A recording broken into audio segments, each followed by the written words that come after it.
Bite with LaFaye on how to write a short story. You start with a character, you give the character a problem, you bring readers into the moment of the experiences of that character. Most short stories center around a life-changing event. A firefighter learns a childhood friend has died. An accountant eats a food that reminds her. An accident upends a trip to a wedding. Bring readers into the experience, whatever experience you've decided to share. Remember to ask yourself, can you see, hear, touch, taste, or smell what's happening in the story? If not, then you're probably summarizing rather than expanding your writing into an experience. For instance, you may say, Cal remembered how he and Dylan were inseparable when they were young. This may be true, but it doesn't offer an experience for the readers to enter into. On the other hand, how about this? In the summer leading up to 5th grade, they'd hop out their doors, half in their sneakers as the sun came up, and run until their sides ached, pushing to see who could go the farthest. Dylan always eking out that last lung-bursting block to turn and taunt, "Loser!" He deserved every dunk in the pool that afternoon. Evenings, they climbed to the roof of the old theater to yell down at the girls who walked by. Both of them believed the routine would last a lifetime. For Dylan, it almost did. When we show these experiences or draw our readers into these experiences, we want to do it with distinctive characters, each of them having defining traits. Dylan always able to run that last block and choosing to turn and shout back, "Loser," versus, say, cheering his best friend on.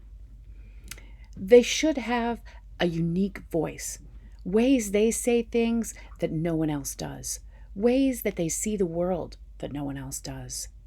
They should have an internal and an external goal, something they want out of life and something they need. And that need can be an emotional longing or ache, wish or dream, and it can also be something external, like becoming a firefighter. They should change over the course of the story. Sometimes the characters don't change, and that's the point. But usually the character that stays the same, like Dylan, is one who is secondary to the change within the main character. And we should also convey these character elements actively. Make them do double duty. In other words, when we share something about a character, it shouldn't just develop the character. It should also advance the plot, establish setting. Look at different ways you can bring out more than one element for a story in one detail. You also have to pay Joyce his dues. James Joyce was the first writer to apply the spiritual term epiphany to the realization that is the emotional centerpiece of a story. Usually we see how a character changes because they realize something about their life or themselves because of the events within a story. And the very ending of the story shows how that character has changed as a result. But you want to make sure you show that epiphany rather than explain it. Standing on the roof, probably of that theater, Cale threw a rock at the corner where he last saw Dylan. When it fell short, he had the pulling sensation of failure that seized him every time he'd collapse and grab his knees, Dylan jogging past him to set up his victory dance down the block. But tomorrow morning, Cale would take a run round that block again and again. Dylan, only a laughing memory.